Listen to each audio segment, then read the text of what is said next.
I've been a long-term resident here in Crooked River Ranch.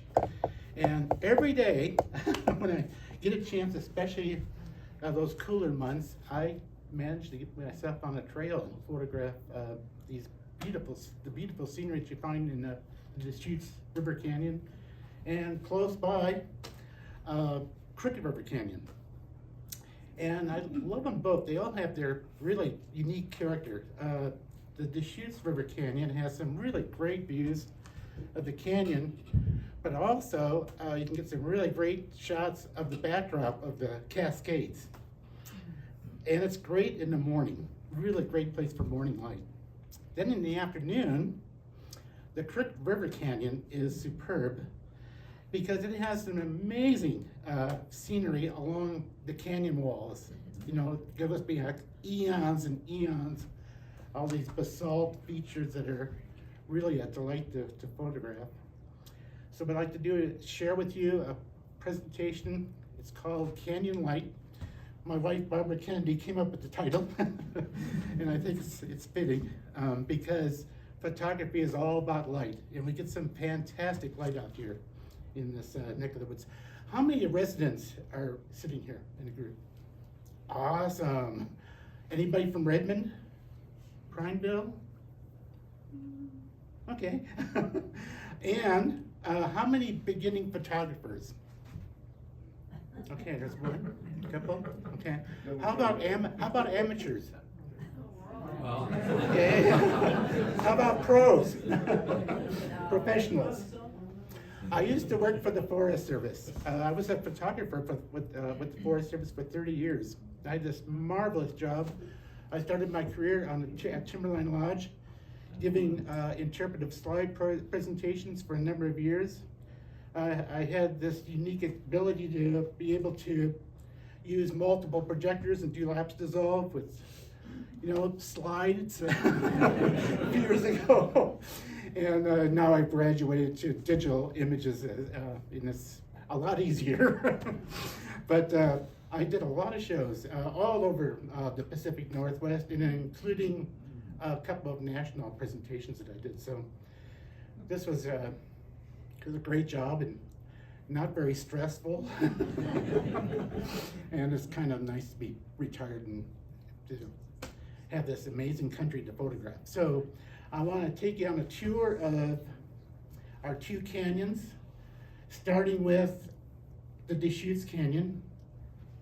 We're going to kind of move downstream, and then we're going to shift over to nearby Crooked River Canyon and share with you some of those really special rock formations that I was telling you about earlier. So I'm not going to say anything else. I just think we'll start this program. Get the lights and we'll get started. That was hard to kill that one.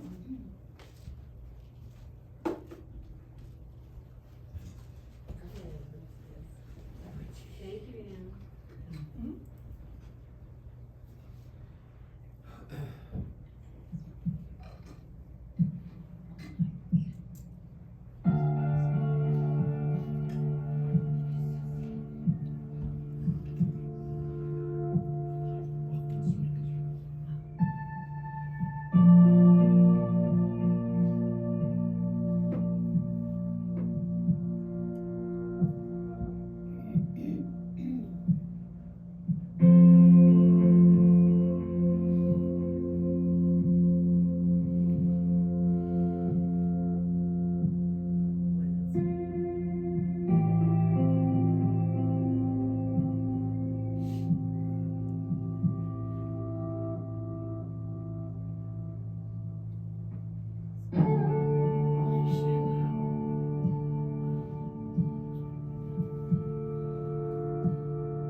Right in our own backyard. Any questions you might have? So you said you go out in the morning, what is your ideal time? Ideal time is, there's actually a really great time. It's called the golden hour. And it's sunrise until maybe about another hour, 2 hours. And then the other half is the late afternoon sunset, just about an hour before sunset. Those are the primo. They're called the magic light. They're the golden hour. But I shoot outside of that as well. Usually this time of year, you can probably shoot and get some pretty decent stuff till about maybe 10 o'clock or so for the morning. Take a break, have a long lunch, and come back around 2-ish or so. When I go out here and shoot Crooked River, I probably start around 3 o'clock or so. And the shadows start to form. And if you noticed in the program, I like to use shadows to kind of frame my images, but also, and Barbara thinks I'm crazy, but I see characters in the shadows, and it's kind of spiritual at times. These characters that you can see, and not only is it in the shadows, but it's also in the rock formations themselves, and so it's a real neat experience to kind of see the big picture and then break it down into smaller images. And this place never ceases to amaze me. And really, I've been shooting full time here for maybe 15 years or so, and I never get tired of it. Same trail, but it's always a different day. You just never know what you're going to run into. It's pretty amazing. Hi, Tom. I'd just like to make a comment about these two canyons, rivers. They're both designated wild and scenic rivers. Mm-hmm. And something relative unique for those folks who live here, anybody visiting, is you've got those two wild scenic rivers sandwiched in BC, a very populated area now. Mm-hmm. And just my reflection on the United States, I don't know if there's quite a similar situation where you've got the two wild scenic rivers and sandwiched in between is the place that many of you live. So consider that to be very special. And We do. furthermore, I'll comment on the Crooked River. The less known or traveled section, they did a study of that. I'm retired BLM, and our team came out from Denver and they studied wild scenic rivers across the United States. And when they completed their study of the Crooked River, they said it was one of the most fascinating, unique sections of river they had seen, researched in their studies across the country. Mm-hmm. So just let you know there's some very special things about the place. Have you done anything on the Waisu section? Not a whole lot yet, actually. That one I really haven't spent much time in. but, there's some equally sensational areas, Nick, and as well. There was one little shot where we had a picture of the Washutes coming in. Do you know, some of you know where the Washutes comes in from Sisters. And I'll put a plug in there for the future to the extent anybody wants to be supportive. That is up possibly to be a designated wild, the lower section to be designated wild scenic rivers. And if you are willing, when you hear about that, you might wanna lend your support to that congressionally to get that into the wild scenic river system, which would then make sort of 3 wild scenic rivers right in your backyard. There's so many, features that, in fact, I didn't know until just recently, that there's waterfalls that run year-round, right underneath the old ranch site. They tried to harness the water way back when. They're sensational, but they're really hard to see because you can't get out far enough, to really get a good view. So Jeff and I, one day decided, well, we might be trespassing, but I looked at the Google Earth. I found a spot that would be perfect for viewing across the canyon. So we drove back there, and it was sensational. We were looking right down at the waterfalls. So, you know, if you want to go on an adventure, take a look at Google Earth. I'm not going to give you the name of the street. But it was quite an experience to see those. Oh, I just have a question for anybody in the room who knows this, are those natural springs that they use for irrigation? Because sometimes I don't see them and other times I see them. They used to. If you look real close, you'll see all kinds of rusted pipes. Mhm. In fact, Jeff and I were commenting, we were photographing away, and I thought I saw a geyser. And I said, what God's name? I've seen lots of waterfalls, but I've never seen a geyser. And as I came in tighter with my telephoto, it turns out that it still is charged. The system in that particular part of the area is still charged, and to this day it still has water pressure. It's pretty amazing. You want to add anything, Jeff? Well, the original ranch developers did harness that spring underneath the ranch house. They call it the Virgin River. They went in there and they groomed it, they enlarged, they tried to collect the water initially to funnel down to a turbine down by the river, a water turbine. And from that turbine, they did 2 things. They generated electricity for their farmhouse, and they also pumped water up for irrigation. So back in the 20s, that was Gates' first water project in this area, was to develop his own ranch for independent electricity and also irrigation flows for his ranch. So that was done in the 1920s. And what you see down there now is some renovations that were made in the 50s by the Bell Ranch. When the Bells owned the ranch in the 50s and 60s, they installed larger pumps down there. They've got walkways to get down to access the pumps. They've got a lot of superstructure on the side of the cliff, which you can see. But that was from the 1950s and 60s, not the 1920s and 30s. So over time, those springs have been harnessed, and they flow all year round, high volume. It's just an amazing phenomenon right underneath us. And there's 3 more that are in the show towards when you saw the fall colors. Most of that was photographed on Riffle, and there's a trail that takes off from the end of Riffle Road and runs along the rim. And if you're very careful, because it gets a little bit dicey towards the end of the trail, you can look right down at those waterfalls, and they're coming out of the rock. So we have a lot of water that's tapped underneath us, and you know, and they say that some of this water could be taking years and years to make its way over here. It's incredible. What a resource. And people have gone through all sorts of ingenious ways of trying to get it up to the top. I think there was also a deal where they were doing laundry, I think, for the old railroad. On the other side, they had to pipe it up to the rim and then use it from there. Yeah. I feel like that a little bit. First, you know, there's Opal Springs, which puts in a tremendous volume of water into the lower part of the section of river we're talking about on the Crooked River side.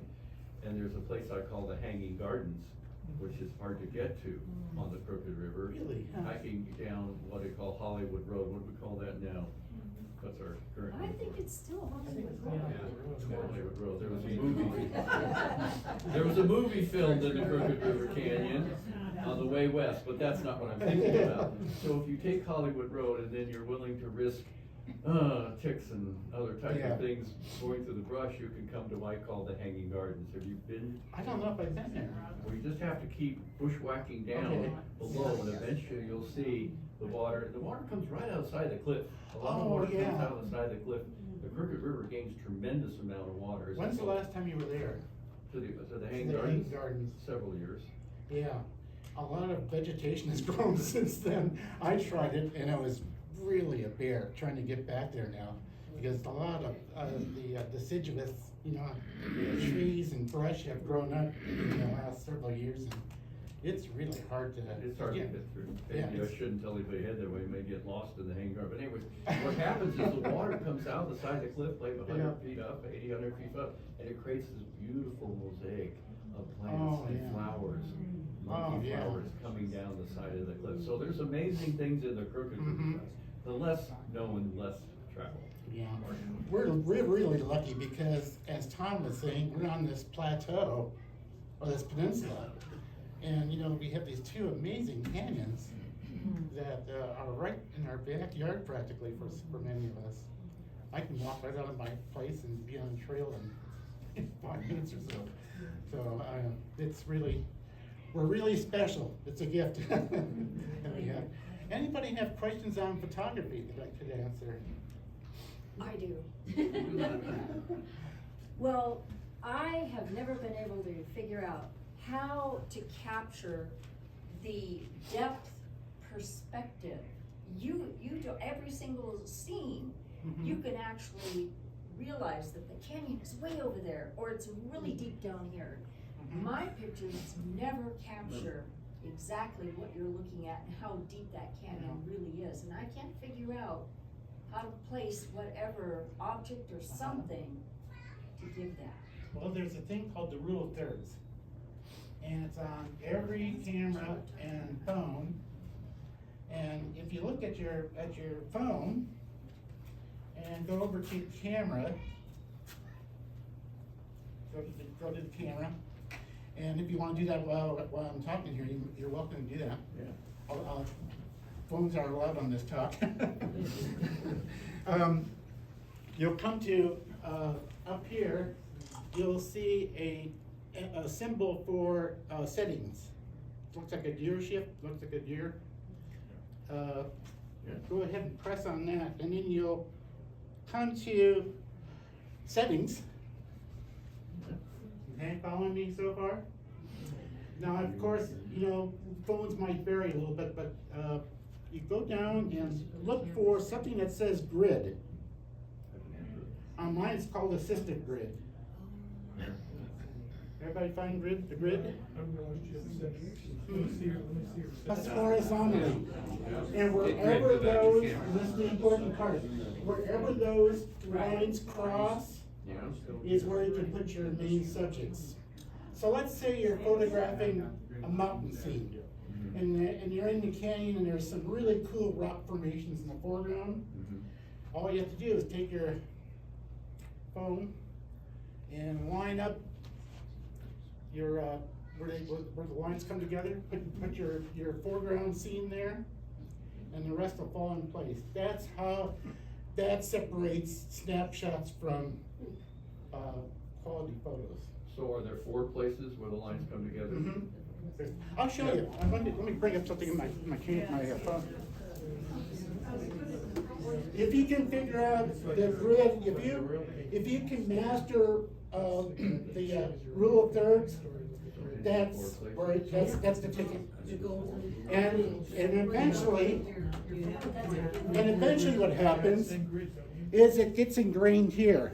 So I've been doing it I've been shooting for 60 years. And when I'm looking at a scene, my brain goes into rule of thirds. That's how I see things through my viewfinder. So if I see a really cool scene, I just gotta grab this scene. I go into my rule of thirds, and that's how I compose my shot. And I handhold just about everything I shoot. Could you show that up on the board there? Yeah, I'm gonna show it to you here on the screen. Oh, Just happen to have that with me.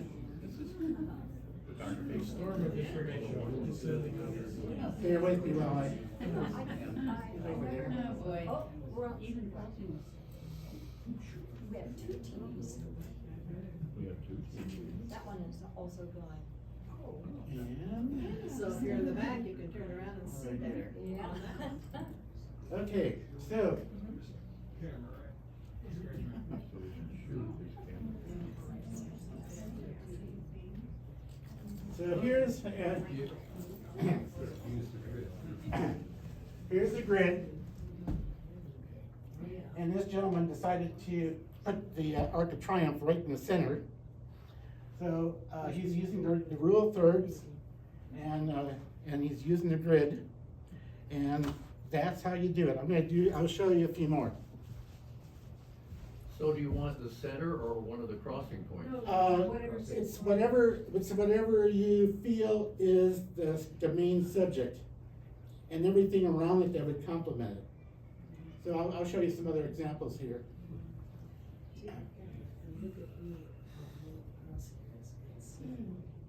So I used to work for the Forest Service, like I mentioned earlier, and I was always looking for an interesting way of photographing a scene. So this was a fire that took place on the Ochiko several years ago, and they knew that the fire was going to go up this ridge because that was the plan. They were doing a burnout, and I saw this tree. And I said, "Oh my God, that would just make a perfect shot." And as I lucked out, the fire really took off, No. and I was able to get this really great silhouette of the tree and the fire racing up the ridge. So where did you put that tree on your grid? How did you? Right here, where those two lines come together, and I'll show you here. Right here. Put it right here, and then everything fell into place, because that's, if you can put your main subject on one of these lines where it comes together, Yeah. you usually got it. Sometimes I put things right in the center of the frame. This one was perfect for that. They posed for me. and really got a great shot of this to go. And here's another example of using where those two lines come together for a sunset or a sunrise. And I always like to have my subjects, like if you're photographing this heron, blue heron, it's got itself rested on a rock, and it's kind of looking off in this direction. And so when you have something like that, you always kind of want to give it some room. So always remember that. And he's right here where those two circles are on the left, basically. Somewhere in there. Here's another possibility, if you're photographing your husband or wife or the kids or the dog, get them off to the side. Don't put them dead center. Give them some room. And, that way you can complement your subject with this beautiful mountain scene, or in this case, the ocean, the beach. Are you getting it? Is this kind of gelling? This one was totally by accident. I was perched safely on a road, and there was this huge wildfire that was burning through the Mount Hood wilderness on the it was on the east side, and it was a burnout, and this thing just exploded and captured it as I was doing that, and I did the same thing. And I only had an instant to shoot. It blew up, grabbed my camera, and I got myself where we had the dots on the left-hand side, basically, and got this shot. And if I had centered this, I would have cut this off. But instead, I got them both. This boiling mass here of smoke and also the fire. It was funny because some of the firefighters on these fires, they never see the fire. They might be miles away coming line or doing, some, cleaning up. So they were taking pictures of this. I was assigned to this fire to photograph it for several days. And so we were putting up my photos every day while they were waiting in food line. And they were out there with their phones. Snapping away. Wondering what kind of story went with that shot. And then close-up photography. Because then after a while, you just kind of get that grid in your head. You'll look back at your images and you go, hey, I think I'm getting the hang of it. It just takes a while. Yeah. I've had 60 years to work on it. I didn't even know what the rule of thirds was. I was just, lucky. Sometimes I center my shots. Oh, and lines. Lines are cool. And we'll start off with the lines on this butterfly.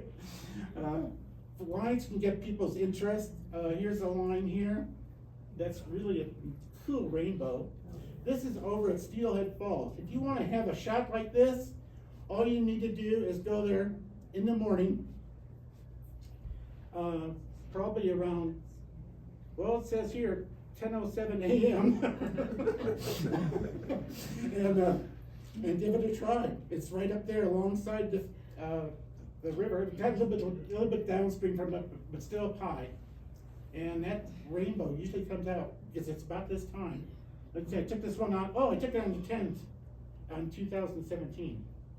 Bring the data here. I have a question while we're there. Yeah. You froze the frame, you froze the water. And if you have longer exposure, then you would get more. Oh, yeah. How much flexibility do you have with an iPhone camera or an Android camera to do something like that? Well, part of it's luck. And that's where the drawback of shooting with a phone versus a camera comes into play, because the phones take great shots, they really do, but they are mostly automatic. So you get what if you were there on a cloudier day or towards the magic hour, maybe it would work better, but then you wouldn't get the rainbow. But if you take a camera where you can manipulate the aperture, to close it down, or the shutter, to get that nice soft focus too, that's what you would need. There's some capability to do that on this thing. Mm-hmm. Oh, is there? I guess I have to really discover how much. Huh? Yeah, What you wanna do probably is slow down your ISO to the lowest setting, Okay. and that'll make your shutter speed last a little longer. Right on, Yeah. right on. Yeah, that's it. Thank you. Yeah, forgot about that part. Also, I very rarely take everything off my camera. Most of the images that you're seeing in these shows have gone through some processing. I try to stay true to the image, but when you get into spots like this, you can kind of manipulate it a little bit and tone it down. I can't really make it soft focus. Next time, maybe I'll have a couple of Filters. Filters. yeah, filters where I can kind of make up for what I was getting in the way of light. What kind of application do you use? What applications? I use a couple of different applications at the same time. I start off with they've been around for a long time. It's ACDSEE, ACDC. It's a really inexpensive software, And it's basically your cataloging system. So you can, you know, keep track of all your files, make new ones, that sort of thing. It's excellent, and it works really well with Photoshop. So I'm really lucky. I got a copy of CS5. Everything after that is a subscription. Yeah. So, but even so, if you subscribe to Photoshop or some type of software for working on your images, AC/DC actually has it in the packages that they sell, but I like the Adobe product, Adobe Photoshop ACD. Photoshop CS5. So I have that where I can actually do a couple keystrokes, and then the editing comes in. And then there is some plugins for Photoshop. They're called Nik, N-I-K, and they allow you to do some really minute fixes. Like if you, for instance, if you have a really dark area and a really light area that you just couldn't get in the field, you can go into a Nik and possibly bring those up. Yeah. Or cut down the light. Those are the three I work with. Thank you. Topaz is out, T-O-P-A-Z. I haven't used it yet. I've seen a lot of ads for it, and what it does is it kind of helps you eliminate noise. As we modify your images way too many times, you start bringing in artifacts. You know, it starts looking fuzzy, and but the Topaz can eliminate that. I'm thinking about buying a copy. Actually, it's $200. It might be worth having that in my toolbox. It works pretty good. It does. Yeah, You used it? yeah, Oh, I cool. have it on mine. Okay. Yeah. Does it work pretty well with Photoshop? Yeah, with Photoshop, yeah, I just opened it up in Photoshop. Woo! Yeah. Okay, I'm gonna have to do that. Been thinking about doing it. And once again, in this program here, I got the mama or papa in the crosshairs, and then gave them, of course, a lot of room, because you know, they're going in that direction, and your mind just kind of expects some room in either direction where your subject might be traveling. Sometimes you can do things with neutral space. I had this, it was just a few days ago, I went to Painted Hills, was at the John Day Fossil Bed. It was a hot day, so I decided, you know, I'm not gonna go on trail, I think I'll just do an auto tour. So I drove along the John Day River, and there's a rock formation called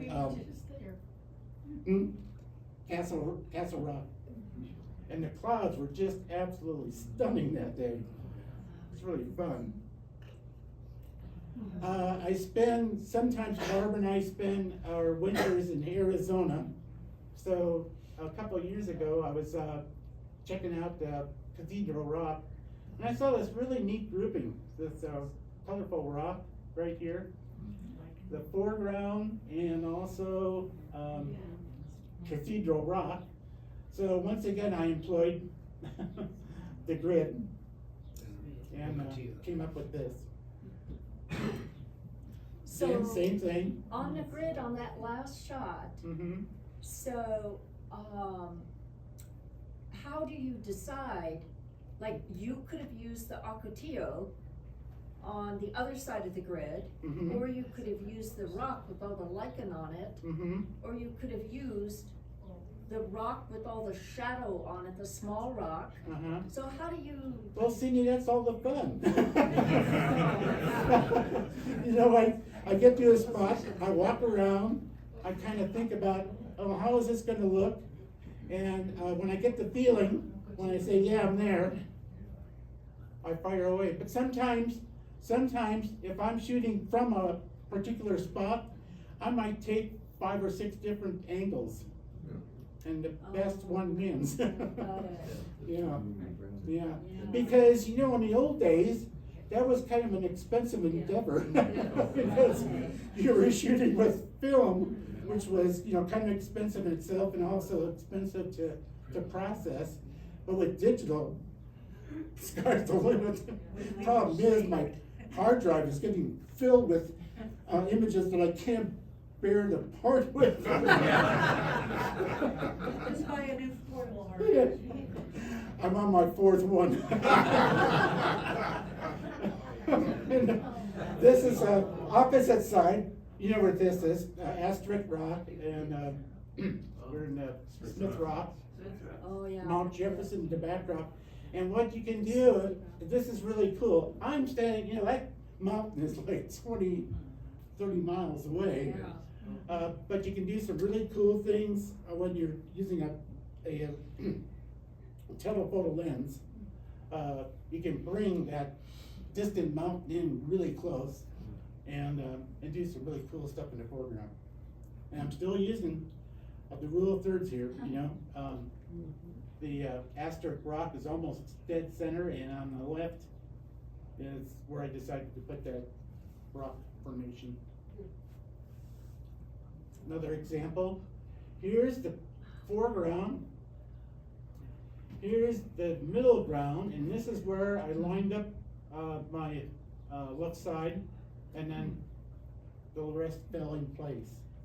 It's kind of fun because it's almost like a big, huge puzzle. You can almost think of when you're out in the field, it's kind of like you get a big, huge easel in front of you. And what am I going to paint? And so you look at the scene and you see it from different angles. I don't shoot just off the cuff. I take my time. I kind of feel for the best way I can express myself at that point, and then I fire away. And I won't take just one. I'll take quite a few, just to make sure I'm getting it just right, because I'm a perfectionist. Tom, are you almost always using your tripod? when you No, do these? no. You know, I'm 75 years old, and I have the arms and hands of a 35-year-old. You know, I'm pretty steady, and I don't want to burden myself with a tripod. But sometimes, you know, I take one with me if I think it's going to be needed. But I can hold my camera pretty steady, and I'm glad you brought that up because I brought my workhorse with me. I used to drag a whole bunch of lenses with me in a bag, and it was really starting to hurt. And so I decided, you know what? I think I need to get a smaller camera.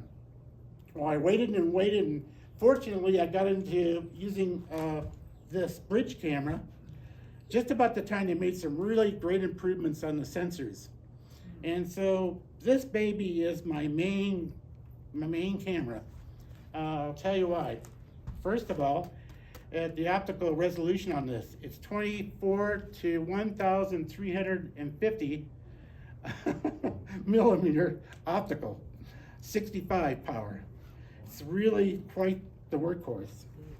Also, it's light, and everything's here. I don't have to go, you know, fumbling around for, you know, different lenses.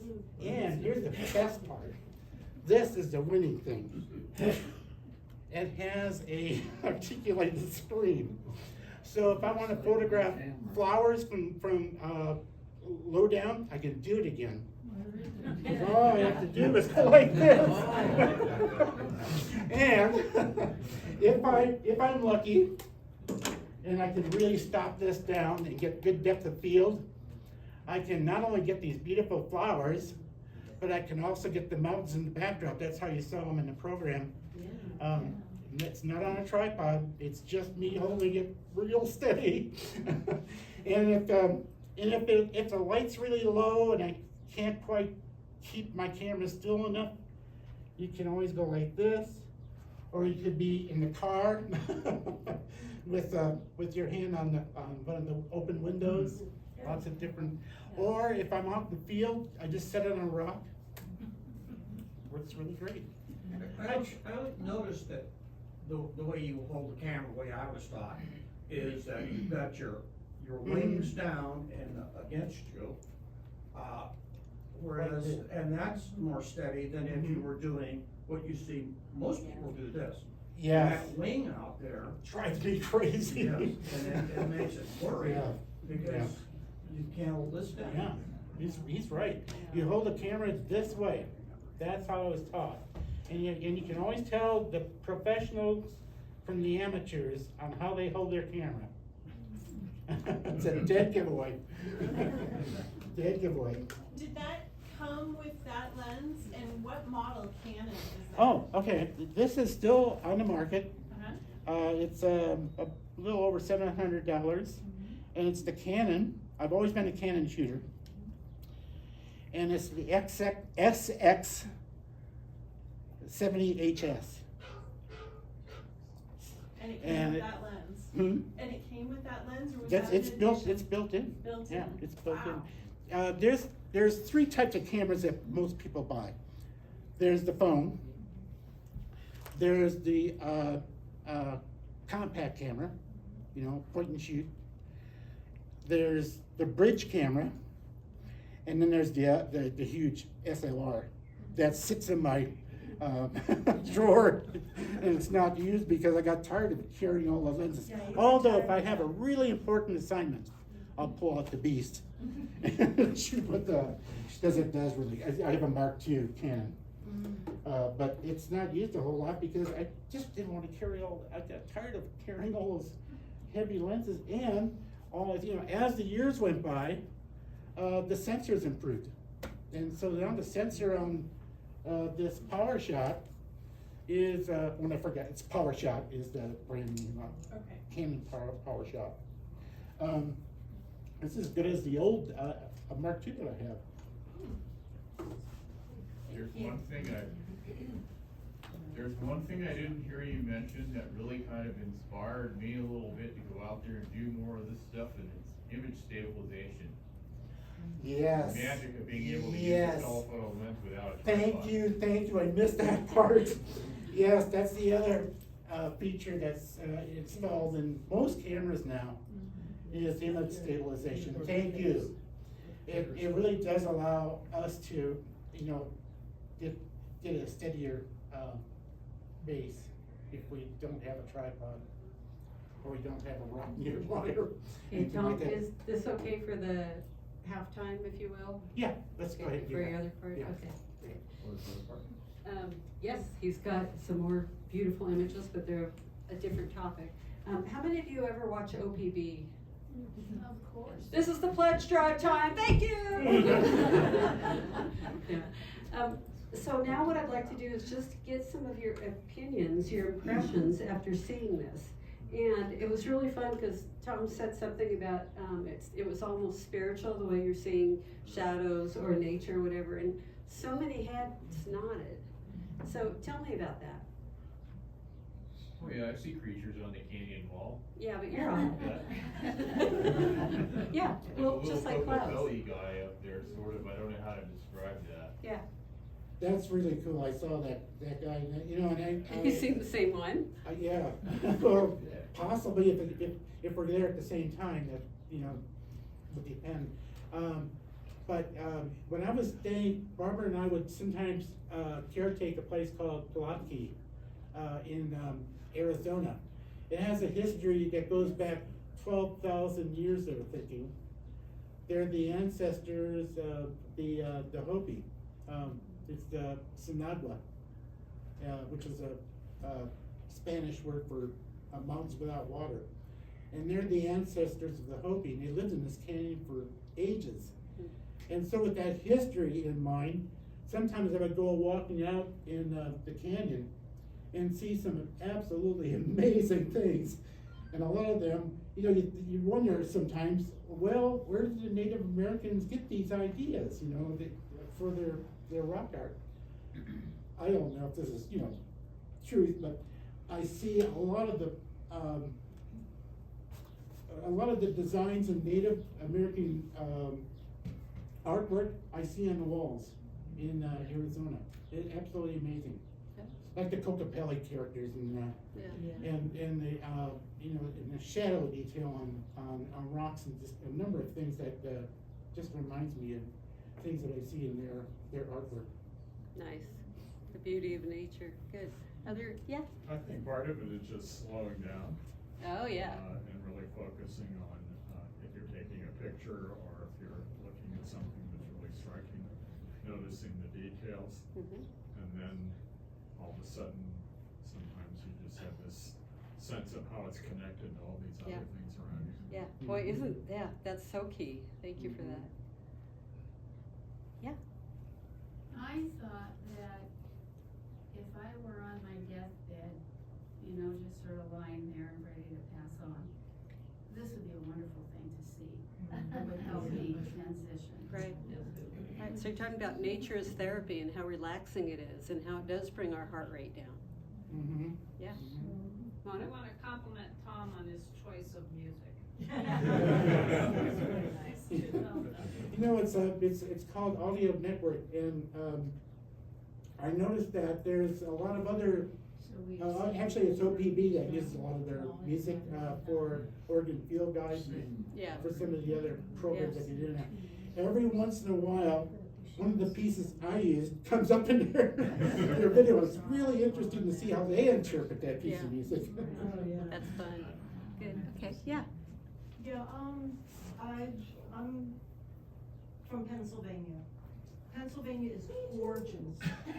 Oh, sorry. There you go. But the difference is, I've been here just 4 years, and I live here also on the ranch. The difference is, I don't know how much people fully understand the expanse of natural earth here that does not exist in other regions of our country, because everything's been touched. And here it's relatively untouched to a degree that's breathtaking. And Good I one. so much appreciate this. Good one. And this video that Tom made is on the Fans of Deschutes website. And that's what you're talking about, is we're trying to promote ourselves, if you will. You know, this is our mission statement that you can see. I have to make a comment to that comment. Uh-huh. I'm a consultant, or was a consultant before I retired, and was working in Pennsylvania at Poconos. And giving a presentation, we were doing water work on Lake Wallenpaupack.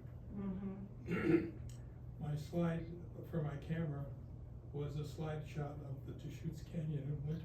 Oh, my darn. That's where we live. The snow on the banks right off of our property line. Wow, that's awesome. Wow. So I had that picture up preceding the slideshow. Somebody said, "Where is that?" These are all DNR guys.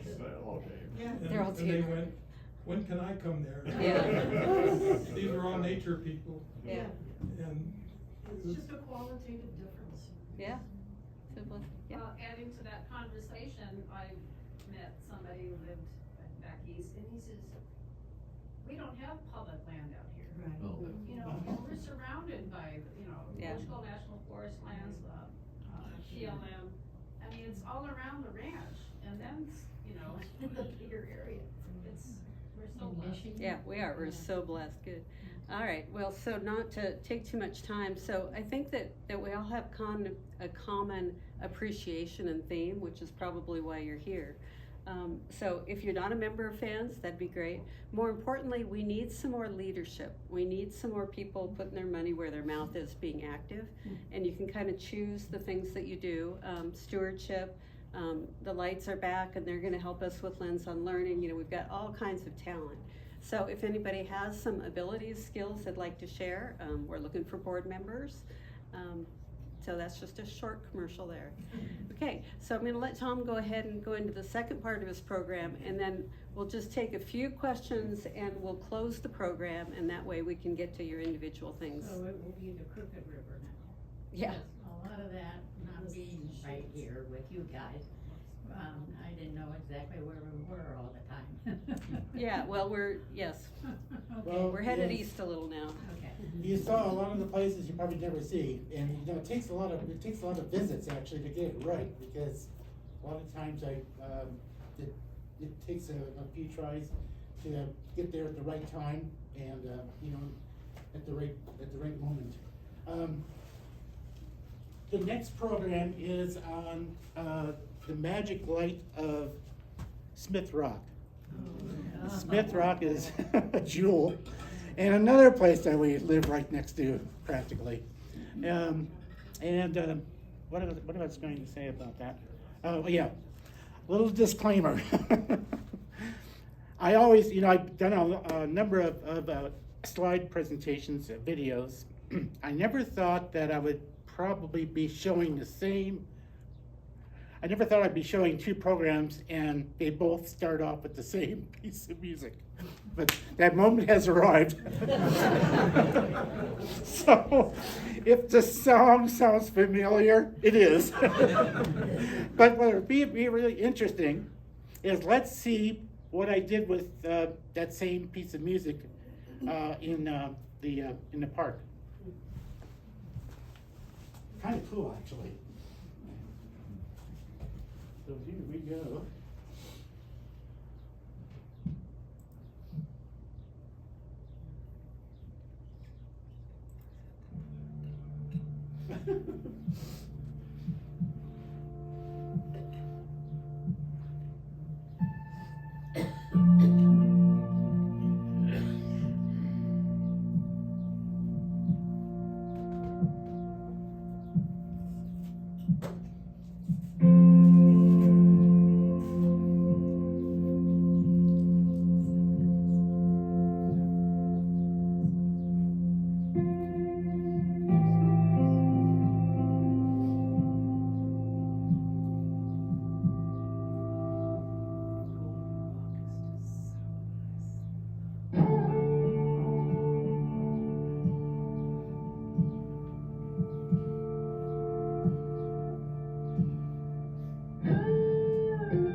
catches light.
you.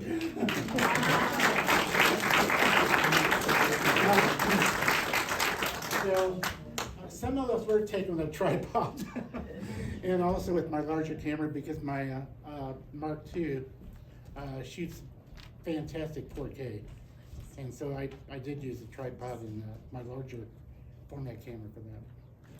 Other than that, it's this guy right here. Any questions?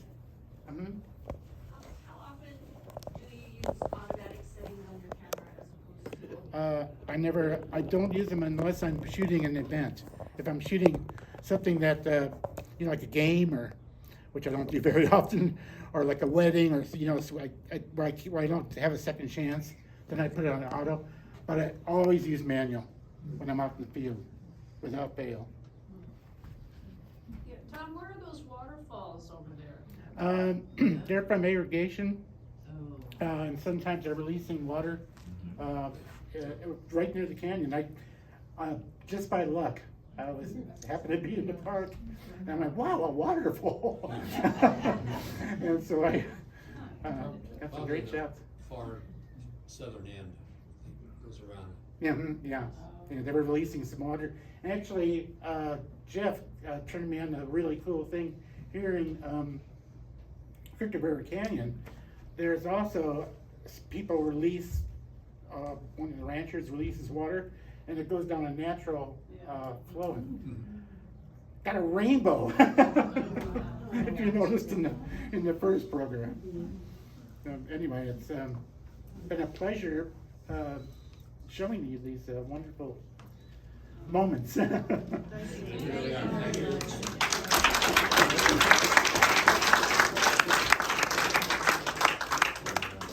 thank you, and he'll be around a little bit for. Oh, yeah. additional Mhm. questions. Yep. Good.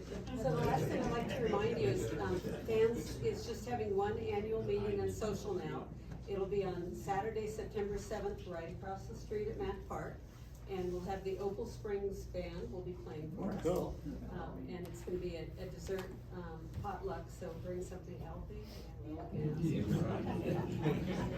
Okay, so we're adjourned, and like I say, feel free to talk to Tom individually. I want to add one more thing. I'd like to thank the Crooked River Ranch HOA for allowing us the use of their room, because those screens are incredible. Sometimes I'll be putting together my program with a computer and I'm going, oh, it looks so great, and then I project it and but these screens are amazing. Well, we never have a problem with tech in here. I just had one thing I wanted to point out and thank you for, and that is, you take beautiful pictures, but then the other half of that is using the fade and picking which photo fades into the next. Yeah. Oh, I'm glad you mentioned that too. Because, sometimes the image stands for by itself, but a lot of times I'm thinking, how am I going to illustrate that with several slides? So I kind of think about those things in the field, and then I go out and I start working on my program, and sometimes I have to kind of march back and pick up a few things. But that's the other thing. If you talk about setting up one image, but when you're doing multi-image, you're doing a lot of interplay with different images. It's really interesting sometimes those effects I can produce.